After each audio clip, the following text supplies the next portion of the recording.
The smell of smoke and iron filled the air, thick with the sweat of desperate men, and the perfume of women pretending they weren't afraid. The mating market came once a year to the borderlands, a parade of wealth and want disguised as celebration. For most, it was a chance to find favor. For Lyra Daven, it was the day her life would be sold. She stood barefoot in the dust, clutching the edge of her mother's shawl, her head lowered as instructed.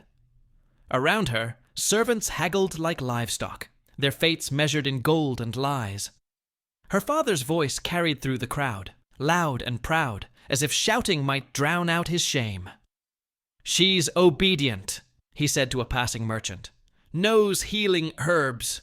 Strong for her size." The man looked her over and frowned. "They say she's barren." Her father's smile faltered. "A false test. Midwife's error." The merchant's interest died in his eyes. "A woman who cannot bear pups brings no fortune to an Alpha house." He turned away, leaving the silence heavy. Lyra bit her tongue until she tasted blood. Barren. The word clung to her skin like ash, a curse for a girl whose only crime was a healer's mistake. "Keep your head down," her mother hissed beside her. "And smile. Maybe a beta house will take pity." "I'm not a trinket to be pitied," Lyra murmured, voice trembling. Her mother's hand struck her shoulder, sharp and fast. "You'll do as you're told. You owe us that much after ruining your own worth." Ruining. That was what they called it when she'd failed the village midwife's fertility test, when the herbs turned black instead of blue. She'd been 14 then, scared and confused. No one cared that the midwife's hand had trembled, that the brew smelled wrong. The verdict had been enough. The healer's daughter who could not bear life. Now, 6 years later, her parents' debts had multiplied, and she was the last coin they could spend. Lyra forced her shoulders straight as the horn sounded at the far end of the market square. Guards in silver and black parted the crowd. A hush rippled outward. The Alpha Lords had arrived. At their center walked a tall man cloaked in charcoal, hood drawn low. His gait was strong, but uneven, favoring one side as if wounded. Sunlight caught the glint of a bandaged arm beneath his sleeve. He moved with quiet command, and even the merchant stopped shouting. Lyra's father bowed low. "My lord, a fine servant, skilled with herbs and mending wounds." The hooded man ignored him, his attention drawn elsewhere. His nostrils flared slightly, catching a scent on the wind. For an instant, his hidden eyes turned toward Lyra. Her breath caught. There was something, sharp and ancient, in that single glance. It wasn't hunger. It was recognition. The merchant beside her whispered, "That's no ordinary lord. That's one of the Thorne men. Highlanders. Dangerous lot." But the hooded man said nothing. He passed by, his scent lingering in the air.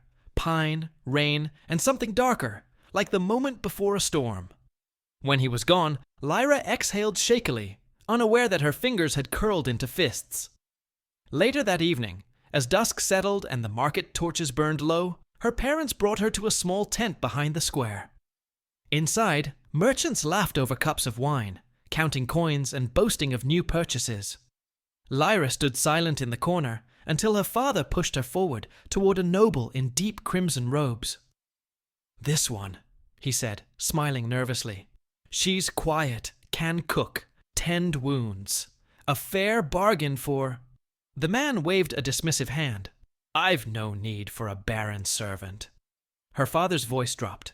"I heard. Certain buyers are looking for those who can't bear children. Fewer complications." Lyra's blood went cold. "Father?" He wouldn't meet her eyes. The noble smiled thinly.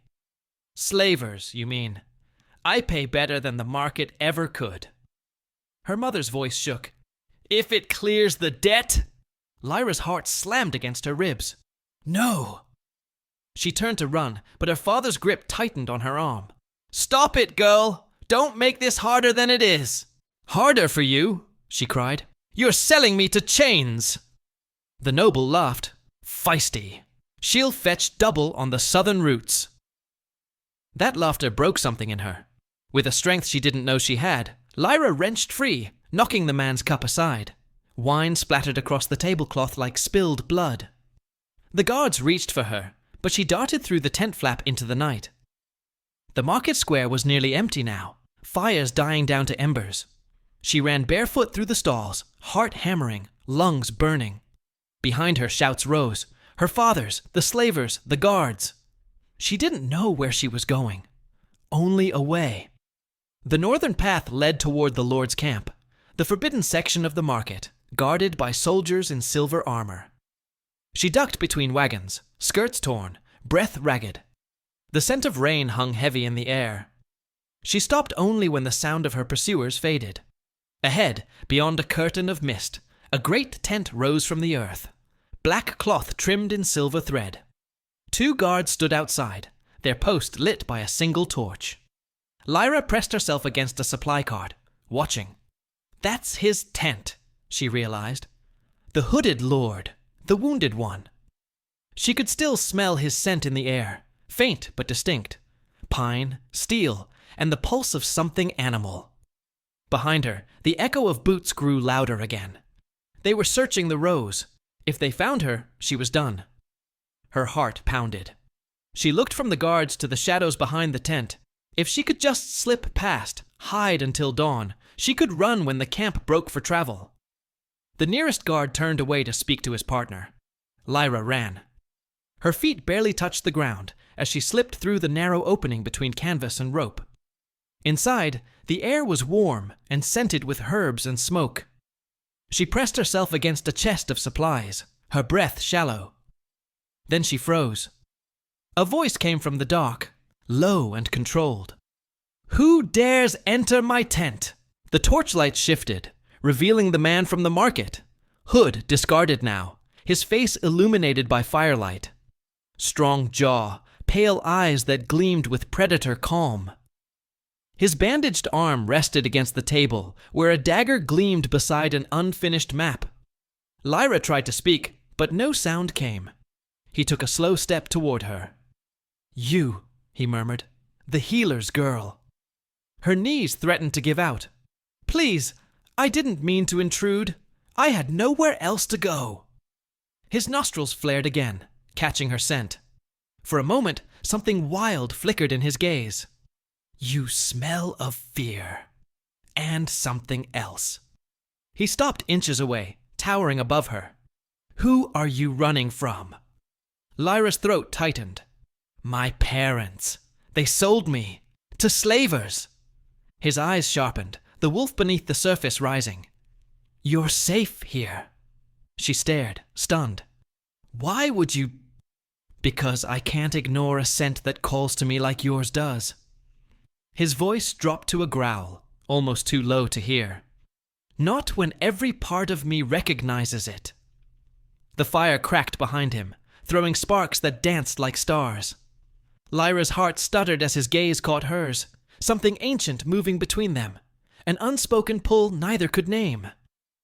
Outside, boots thudded closer, her pursuers reaching the edge of the royal camp. The Alpha King's head turned toward the sound, eyes flashing gold. Then, without another word, he drew her behind him, motioning for silence. Lyra realized, too late, that she hadn't just fled into a stranger's tent.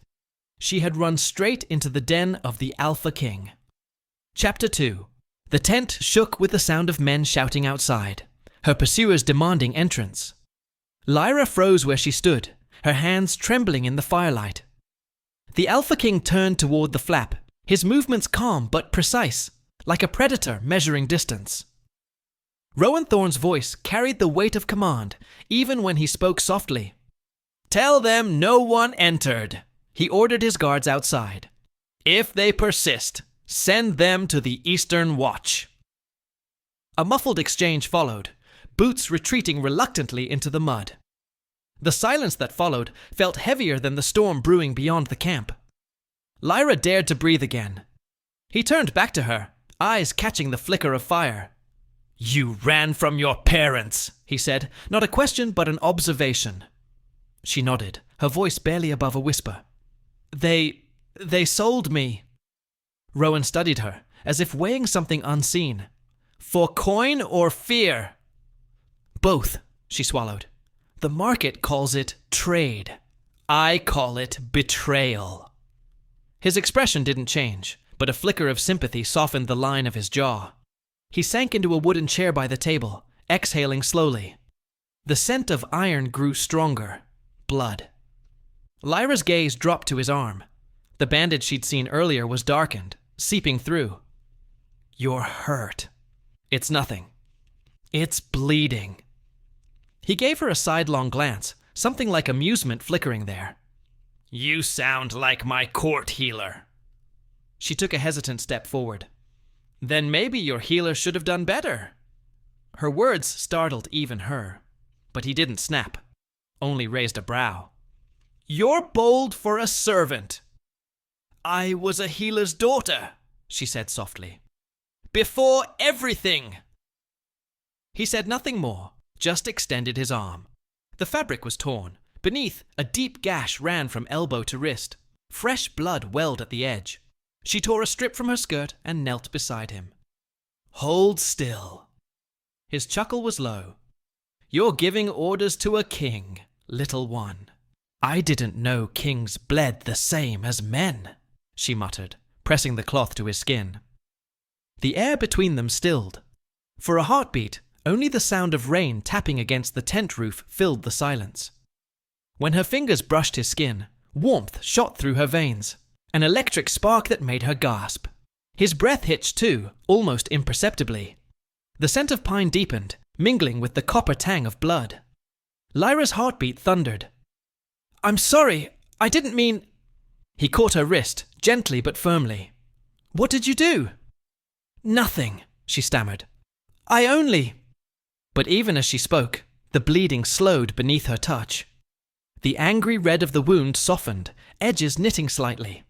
A faint glow pulsed where her fingers met his skin, soft and golden like candlelight seen through fog. Rowan's wolf stirred. She could feel it. A low hum, a power that pressed against her senses. His eyes glinted faintly gold in the dimness. He released her wrist slowly, staring at his arm. That shouldn't be possible.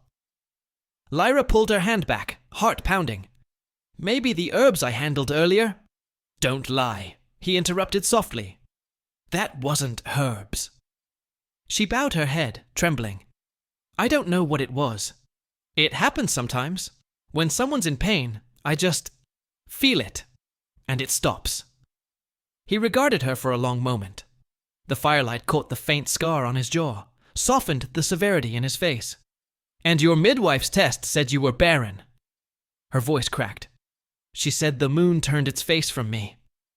He leaned back slowly, studying her as though she were a riddle carved in flesh.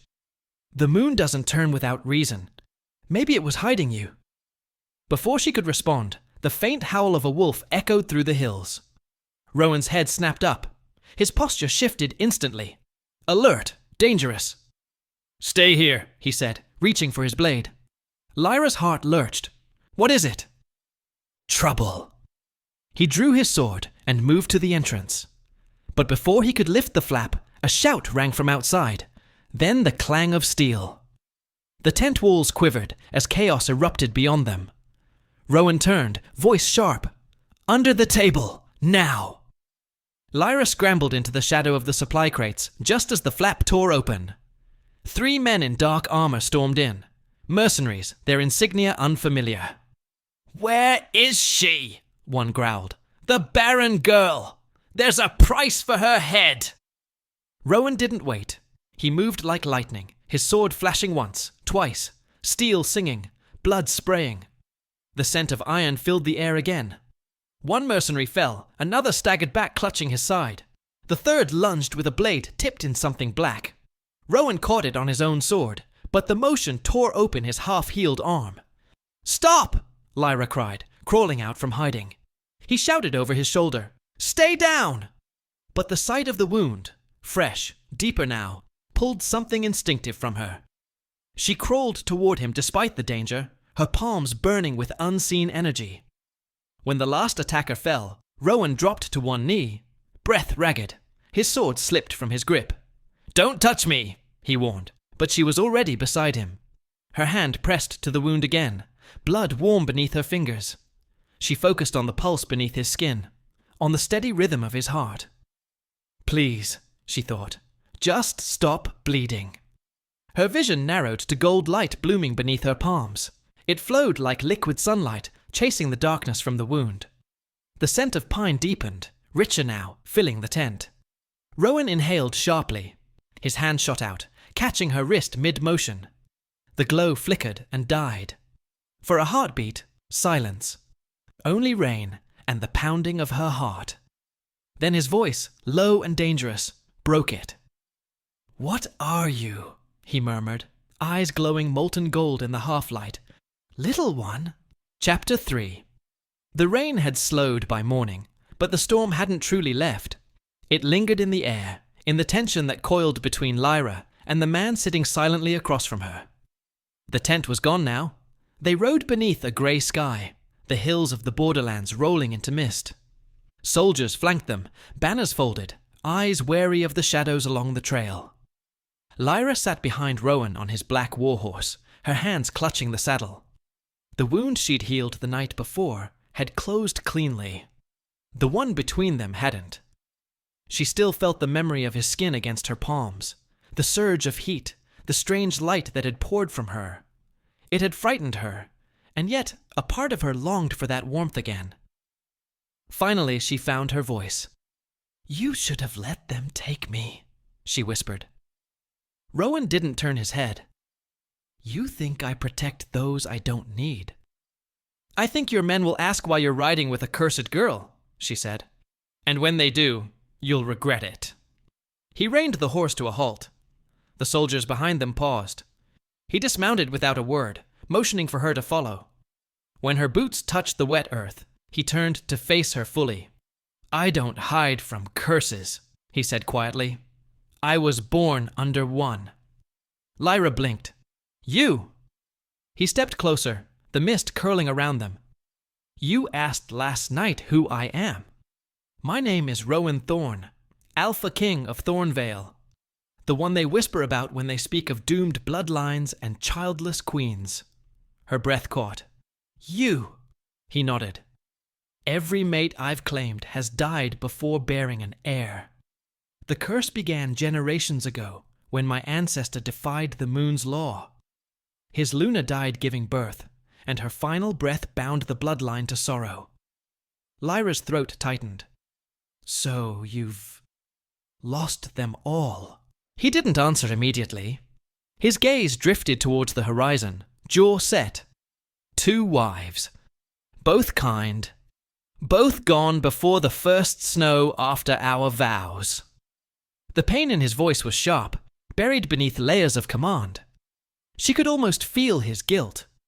The weight of years spent watching hope decay. "So you believe you're cursed," she said softly. "I know I am." She hesitated, fingers brushing the edge of her sleeve. "And what if it's not you?" That made him look at her. "Explain." Lyra swallowed hard. "When the midwife tested me, I felt something wrong. The herbs she used, they weren't clean. My mother's sister mixed them. She envied my mother's craft. I didn't understand it then, but I think she marked me with something that sealed what she feared." Rowan frowned. "A false barren mark?" Lyra nodded. "Since that day, strange things happen when I touch someone's wounds. The light, it's always been there. I've hidden it, afraid they'd call me a witch." He studied her face, his eyes flickering between disbelief and something deeper. "Your gift heals what cannot be healed. You touch a wound that should fester, and it closes.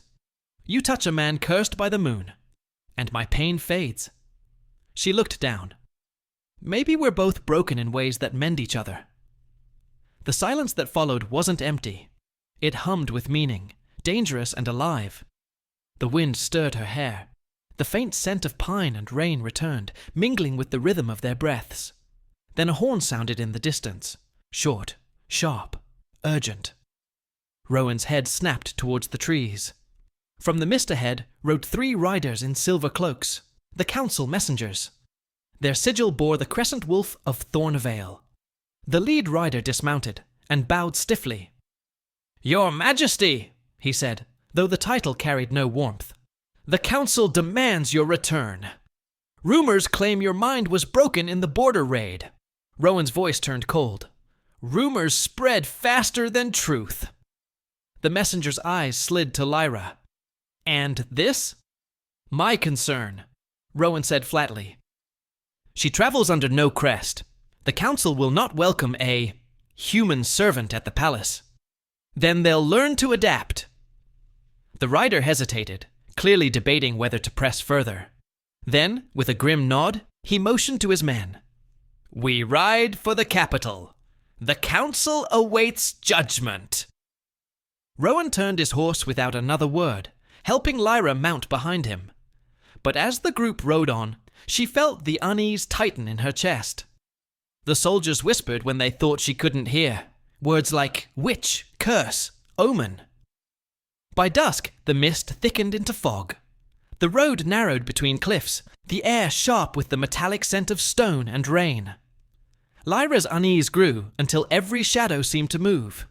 Then came the sound, an arrow splitting the air. It struck one of Rowan's men, throwing him from his horse. Another arrow followed, then a third. "Ambush!" someone shouted. "Down!" Rowan barked, yanking Lyra from the saddle and pulling her behind a rock. The air filled with chaos, metal clashing, horses screaming. Figures emerged from the fog. Assassins, their armor black, their blades dripping with green-tinted venom. Rowan met the first with a snarl, his eyes flashing gold. Steel met steel. He fought like the beast beneath his skin, every strike precise, every movement lethal. Lyra could only watch, heart pounding. One assassin slipped past him, blade raised toward Rowan's unguarded back. "Behind you!" she screamed. Without thinking, she grabbed the nearest weapon, a fallen guard's dagger, and lunged. The blade met the assassin's arm, drawing blood, but as he fell, another swung toward her. The poisoned knife caught her just below the ribs. Pain lanced through her like lightning. She gasped, dropping to her knees. The dagger's edge shimmered faintly, coated in black venom that burned cold. "Lyra!" Rowan turned, catching her as she fell. His hands pressed against the wound, trying to stanch the bleeding. "Stay with me." She could feel the poison spreading, creeping up her veins like smoke. The edges of her vision blurred. It burns." He lifted her into his arms, fury and panic warring in his eyes. "Don't close your eyes. Don't you dare." Her fingers clutched weakly at his cloak. "I'm sorry. I didn't mean." "Quiet," he growled, voice breaking. "You saved me. Now I'll save you." But already, the black veins had reached her collarbone, glowing faintly in the dim light. She tried to speak again, but no sound came. "Lyra!" Her body went limp in his arms. He pressed his forehead to hers, his voice low, desperate. "Don't take her from me!" The last thing she heard was his roar, half man, half wolf, echoing through the ravine as thunder rolled overhead. Chapter 4. The fortress of Thornevale loomed from the mist like a shadow carved from the mountain itself. Its towers pierced the clouds. Its iron gates groaned open only for kings and the condemned. Rowan rode through the storm with Lyra in his arms, his cloak wrapped tight around her to shield her from the rain. Her skin burned cold beneath his touch. The poison's black veins had climbed to her throat, pulsing faintly with every heartbeat. Every jolt of the horse drew a shuddered breath from her lips. "Hold on," he murmured. "We're almost home." Home. The word sounded foreign, even to him. By the time they reached the courtyard, his men had gathered. Servants gasped when they saw what he carried, a pale girl in peasant clothes, half dead and drenched in blood. The Councillor General stepped forward, his silver cloak soaked from the rain. "Your Majesty," he said cautiously, "who is she?" Rowan didn't slow his pace. "She's under my protection." "The council forbids bringing outsiders within the fortress walls, especially a human." "Then the council can hang," Rowan growled. Gasps rippled through the crowd, but none dared stop him. The great doors swung open before him as he carried her inside. He laid her upon the long table of his private war chamber, brushing damp hair from her forehead. Her pulse fluttered weakly beneath his fingers. "She'll die," his steward whispered. "That wound's cursed. Not if I can reach it first." Without hesitation, Rowan tore away the blood-soaked cloth around her ribs. The wound shimmered faintly with the same dark light he'd seen in the ambush. The venom wasn't just poison. It was magic, the kind that fed on fear. He knew no human medicine could draw it out. There was only one way, a forbidden way. His wolf clawed inside him, urging him forward. Bite, mark, bind.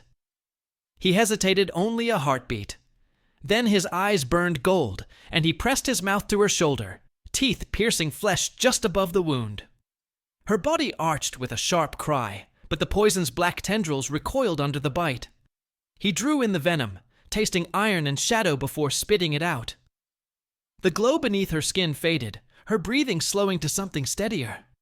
When he pulled back, his mark remained, 2 crescent scars already closing. Rowan pressed his forehead to her temple, breath ragged. "Forgive me." He had saved her life. But in doing so, he had broken sacred law. The bite wasn't just healing, it was claiming. For 3 days, Lyra drifted between fever and dreams. She felt warmth and cold, flashes of memory and scent, pine forests, a wolf's growl, the weight of a heartbeat beside her own. In her dreams, he was always there, eyes of molten gold, voice whispering through the haze. "You're mine to protect." When she woke, the chamber was quiet except for the crackling fire. Sunlight filtered through narrow windows, glinting.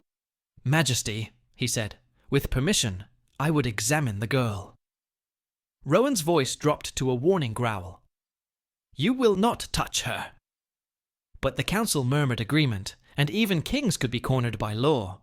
At last, Rowan gave a curt nod. The healer approached Lyra, his touch cold, as he brushed the fabric aside. When his fingers found the mark on her shoulder, he drew back sharply. "Your Majesty," he said, loud enough for all to hear. "This is no servant's wound. This is an alpha bite." A murmur spread through the chamber. Rowan's eyes narrowed. "Enough!" The healer continued, emboldened.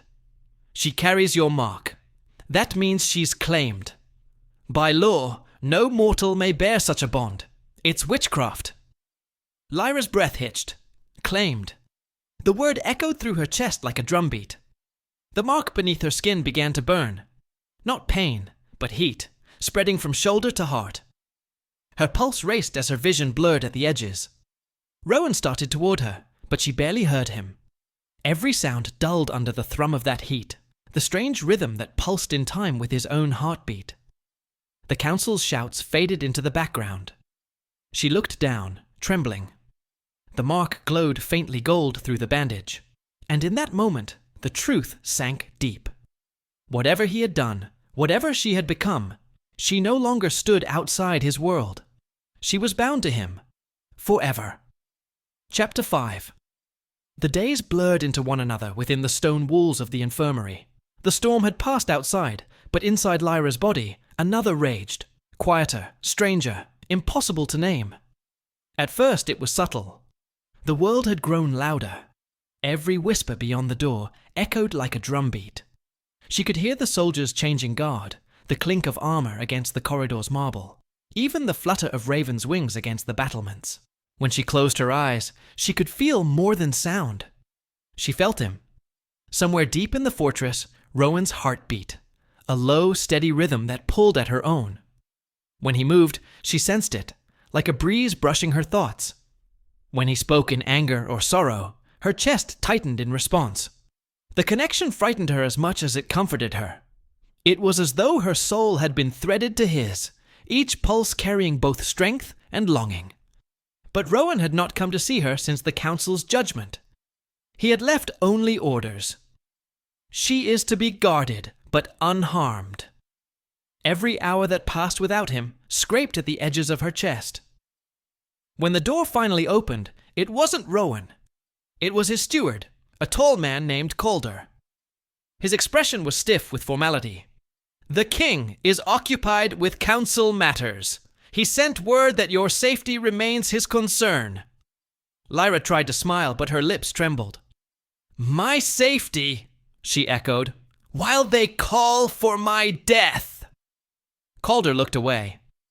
"The nobles are uneasy. They say your presence threatens the throne." "Because I breathe?" "Because the alpha mark you bear binds the king to one who isn't of noble blood." Lyra's chest ached at that. "He didn't mean to mark me." Calder hesitated, then softened. "Perhaps, but the bond doesn't care for intention." When he left, the silence returned. Lyra's reflection in the silver wash basin caught her eye. The candlelight flickered over her skin, pale, almost translucent. And her eyes. She leaned closer. A faint thread of silver traced her irises, glinting like molten moonlight. Her heart raced. "No," she whispered, gripping the basin's edge. "No, this can't be." The door opened again, this time with force. Rowan filled the doorway, his presence like a sudden gust of wind. His cloak was undone, his eyes shadowed with sleeplessness. He looked at her as if seeing her after an eternity. "Your guards say you haven't eaten," he said. "I'm not hungry." "You're pale." "You haven't looked at me since you marked me," she shot back, the words escaping before she could stop them. Rowan's jaw tightened. "I did what was necessary to save your life. And now you act as if saving me ruined yours." He exhaled sharply, stepping closer. The scent of him, pine, steel, storm, filled the room. "You don't understand what you've become to them," he said quietly. "The council demands I choose a noble mate by the next full moon or risk revolt. They think my bond with you is a curse reborn." "Maybe it's a blessing they can't comprehend," she whispered. His eyes softened for a heartbeat, then hardened again. "Blessings don't start wars." He turned to leave. "Rowan!" she called. He paused at the door, shoulders rigid. "If I'm truly a curse, why can I feel your heart every time I breathe?" He didn't answer. The door shut behind him, and she was alone again. That night, the pain began. It started as a pulse behind her ribs, a heat that spread like wildfire through her veins. She fell to her knees, clutching the edge of the bed. Her skin burned, her bones ached as though they were being reforged. Her breath came shallow, every inhale a gasp. The room spun, the walls closing in. She reached for the basin again, but her reflection had changed. Her eyes glowed silver, pupils narrowing like a predator's. "What's happening to me?" The guards outside heard the crash of metal, but didn't dare enter. Only when her screams turned to silence did they fetch the court healers. By dawn, the entire fortress buzzed with rumor. "The witch is turning. The curse has awakened." The council summoned Rowan to the blood court, the highest chamber of judgment, to decide Lyra's fate. He found her already there, standing in the center of the circular hall, pale and trembling under torchlight. Chains hung from her wrists, though they weren't needed. Her power pulsed faintly in the air, silver threads swirling like smoke around her. Rowan's eyes met hers across the room. There was fear in her gaze, but also something fierce, unbroken. The elder counselor raised his staff. "This woman carries the mark of the Alpha King and wields forbidden magic. Her barren state proves her body rejects the moon's gift. For the safety of Thornevale, she must die." Rowan's voice cut through the chamber. "Touch her, and you defy your king." "Then you defy the moon," the counselor countered. The crowd murmured. Nobles, guards, servants, every eye fixed on the girl in chains. Lyra's pulse roared in her ears. The air shimmered, thick with pressure. The bond between her and Rowan pulsed once, hard enough to make her gasp. Then her knees buckled. The torches flared brighter, their flames bending toward her. Pain lanced through her body, sharp and relentless. Her bones seemed to stretch, her nails darkening, her spine arching. Someone screamed. Rowan leapt from the dais as she collapsed, her body convulsing in a burst of silver light. The chains snapped, scattering sparks across the marble floor. Her heartbeat thundered in his chest through the bond, then faltered. The last thing Lyra saw was his face, his eyes wide with fear, his lips forming her name, before everything went white. And then, darkness. Chapter 6. The moon hung red and swollen over Thornevale's spires, a single baleful eye staring down upon the condemned. The fortress courtyard had been transformed into a ritual. Ground, circles of silver ash marked the stone, torches lining every wall, their flames trembling in the cold wind. At the center of it all stood Lyra. Barefoot, shackled, her hair loose and wild, she looked like a ghost carved from moonlight. Every breath she took left a faint shimmer in the air. The silver in her eyes glowed brighter than the torches. Around her, nobles murmured and whispered. Guards shifted nervously, their faces pale. The people of Thornevale had gathered to witness what few ever survived, the blood moon trial. The elder counselor raised his staff, voice echoing. The accused bears forbidden magic and the mark of our king. Let the moon judge if she is witch or chosen. Lyra's pulse pounded in her ears. Her heart felt like a drum, each beat louder than the last. Across the circle, on the dais, sat Rowan, chained in ceremonial irons, a punishment for defying the council's will. His expression was carved from stone, but his eyes, they burned for her. Rowan, she breathed, her voice too soft to carry, yet he heard her. His fingers tightened on the arms of his throne. The counselor's chant began, ancient and sharp. The runes carved into the courtyard floor ignited, silver lines burning brighter as they circled Lyra's bare feet. The energy coiled upward, wrapping her in strands of light. Pain struck instantly. It wasn't fire that burned her. It was truth. The moon's light poured into her blood, searching, testing, stripping away everything false. Every secret, every fear, every memory laid bare. She gasped as the world split apart. The crowd, the torches, the chains, all vanished into white. And then she was standing in a field beneath a colossal moon. A woman stood before her, clothed in silver mist, her eyes reflecting the stars. Her voice was a whisper that shook the air. Child of the sealed blood. Do you know why the moon turned its face from you? Lyra's lips trembled. Because I was barren. The spirit shook her head. Because the world feared what you could awaken. Who are you? I am the first Luna, the woman said, her voice both tender and terrible. It was I who wove the curse that binds your king's line. I did it not out of hatred, but grief. Visions unfolded. An ancient Alpha, kneeling beside a dying mate, blood staining his hands. The Luna's voice echoed over the image. He chose power over love. He denied me freely given affection, and so I denied his line the gift of life. Lyra's heart clenched. Then all this suffering, every queen who died, was bound by choice denied. Only love offered without condition can unmake what I wrought. The vision shimmered. The Luna reached out, brushing her fingers against Lyra's cheek. Her touch felt like cool wind and starlight. You bear the healing spark, child, the moon's mercy reborn.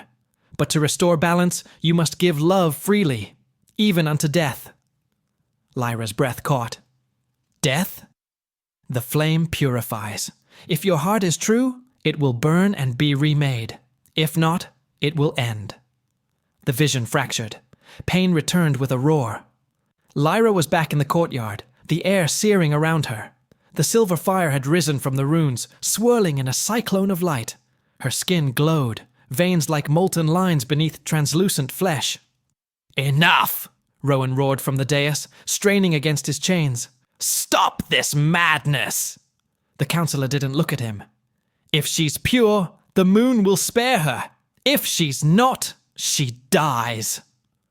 Then you'll have your answer. Rowan broke one shackle, the metal splintering under his strength. I'll tear down your laws myself. Lyra met his gaze through the storm of light.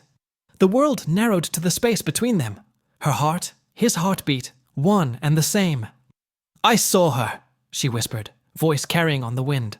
"The first Luna. She said only love freely given can end it. Lyra, no!" Her chains fell away, molten. She lifted her hands, silver flame rippling from her fingertips. "Then take it! Take all I have!" The fire roared, engulfing her completely.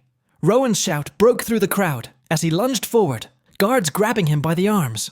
"Lyra!" The flames flared brighter, rising high enough to kiss the blood moon above. Every torch extinguished, every voice silenced. For one perfect moment, her face lifted to the sky, lips forming his name.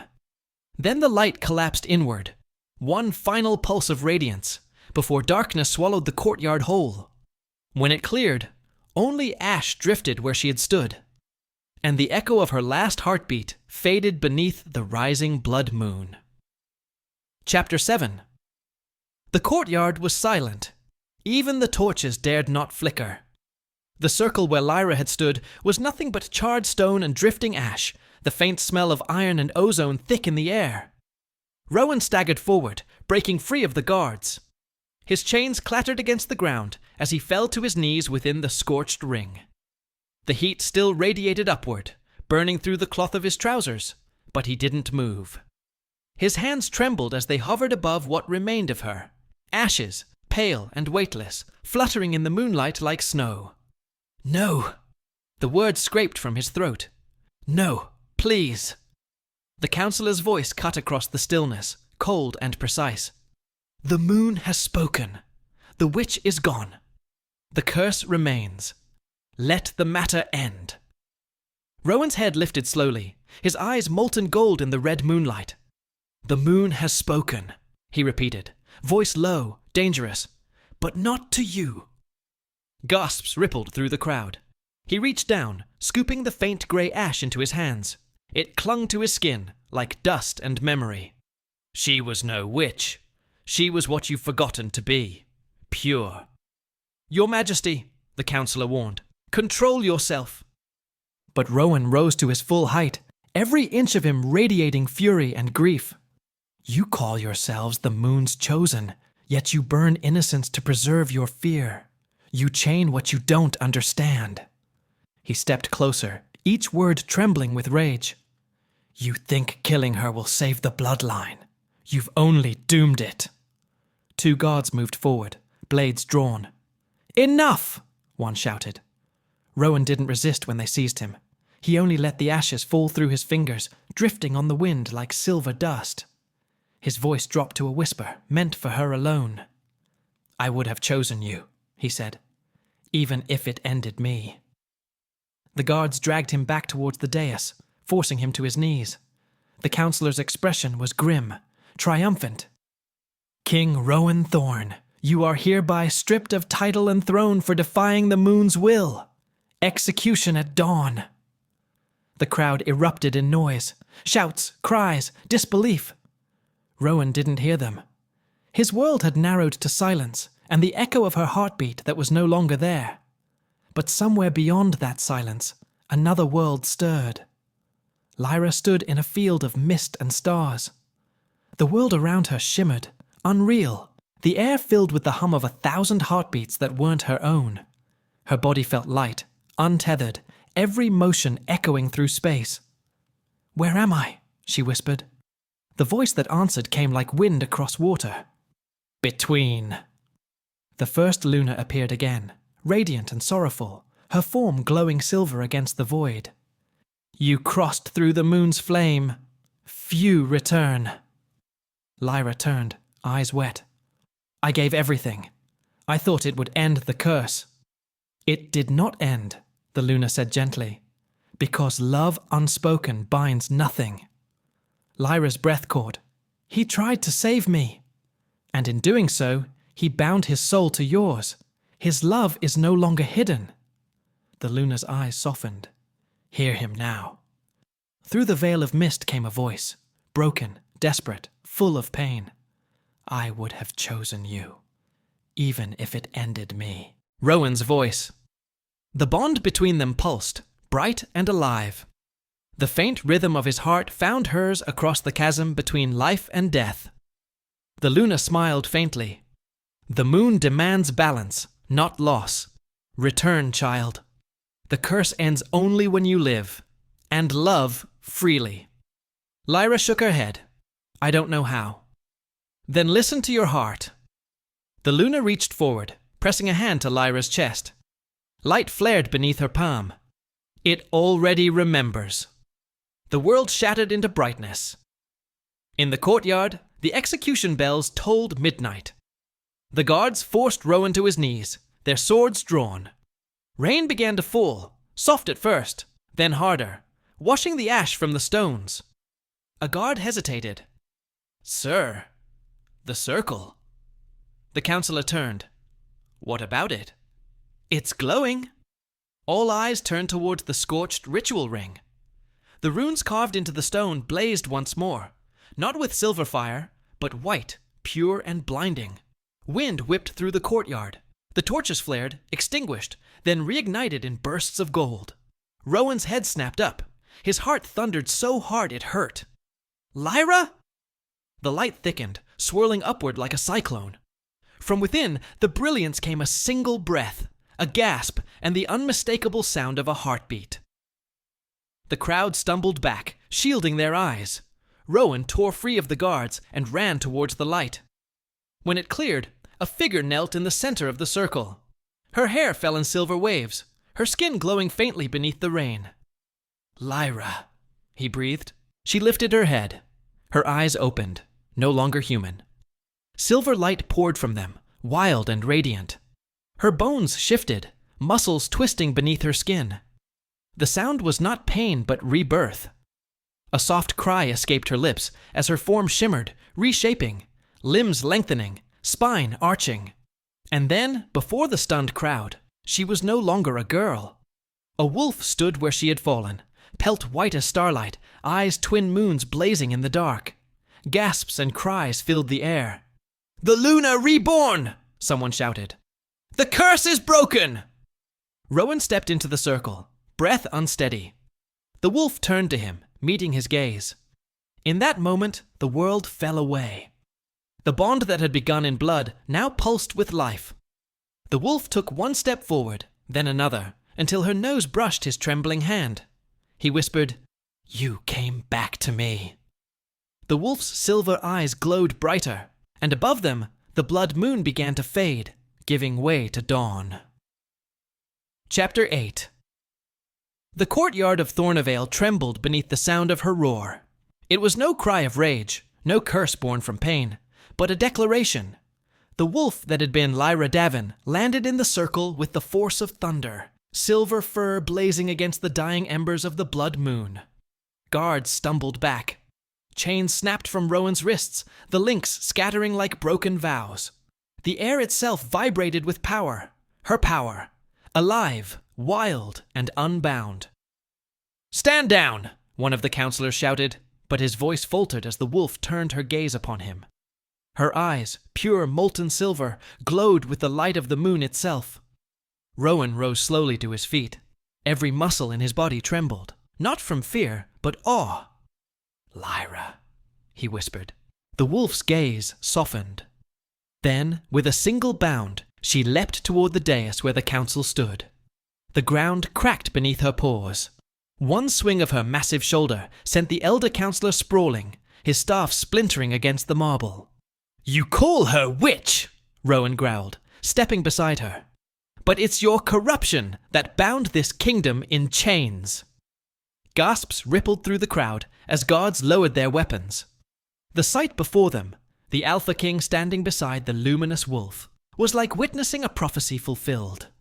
The counselor tried to crawl backward, hissing, "The curse! She'll destroy us all!" Lyra snarled, but Rowan placed a steady hand against her neck. "No," he said softly, meeting her gaze. "Not destruction. Renewal." As his palm touched her fur, the mark that had long branded his chest, the jagged sigil of the bloodline curse, began to fade. Light spread from the point of contact, threading across his skin like dawn spilling through darkness. A murmur swept through the gathered pack. The curse. It's gone. Rowan's knees buckled under the weight of it. He looked down at his chest, smooth, unmarked, whole. He exhaled, almost laughing through the tears that blurred his eyes. Lyra stepped back, the glow around her softening. Her form began to shimmer, bones shifting once more. Light rippled along her body until the wolf dissolved into mist, and from that mist she emerged, human again, standing beneath the first blush of dawn. Her hair fell like liquid silver over her shoulders. The scars of her past were gone. Her skin glowed with the warmth of life renewed. Her eyes, still touched with moonlight, met his, and for a moment, no words were needed. Rowan approached her slowly, reverently, as though afraid she might vanish again. "You broke it," he murmured. "All of it." She smiled faintly. "Not alone." Behind them, the pack had gathered, warriors, nobles, servants, all kneeling as the sun rose over the fortress walls. The blood moon had bled itself out, leaving only light in its wake. In that silence, Rowan turned to the crowd. "You have seen truth," he said, voice carrying across the courtyard. "You have witnessed the moon's judgment. She is no witch. She is my Luna, chosen by fate, by fire, by love." He took the silver circlet from the dais, the same crown worn by Thornevale's queens for centuries, and placed it upon Lyra's head. "Rise, my Luna queen," he said softly, "and rule beside me." Lyra's breath caught. Her hands shook as she reached up to steady the crown, its weight both heavy and right. "Rule?" she whispered. "No. Heal." Rowan smiled, his thumb brushing away a tear on her cheek. "Then heal us all." The crowd erupted in cheers, the sound echoing across the walls and through the mountain passes. Bells began to ring, first one, then many, until the air itself seemed to sing. Rowan drew her closer, his voice low enough for only her to hear. "The bond isn't complete." She looked up at him, her lips parting in understanding. "Then finish it." He bent his head, pressing his lips to the spot where his mark had burned before. His teeth grazed the skin, just enough to break it. The connection flared instantly. Heat, light, a rush of memories and breath shared between them. Lyra gasped as her heart synced with his once more, stronger than before. The world around them dissolved into a blur of color and warmth, the scent of pine and rain wrapping them in familiarity. When he drew back, the mark glowed gold for an instant, before fading into her skin. A bond sealed not by law, but by choice. A hush fell over the crowd. The curse had ended. The bloodline was restored. Rowan turned, raising their joined hands toward the rising sun. "Let Thornevale know peace once more," he declared. "Not born from duty, but from love." The pack howled as one, wolves and humans alike, voices mingling in harmony. The sound rolled across the valley, shaking the last shadows from the mountains. Lyra leaned into him, her voice barely above a whisper. "We're free." He smiled, pressing a kiss to her temple. "We always were. We just had to remember." Together, they stepped into the light, the fortress walls gleaming gold as the first morning of their new reign dawned. And for the first time in generations, the kingdom of Thornevale knew peace, born not of conquest, but of love freely given. Thank you for listening. Follow on Spotify.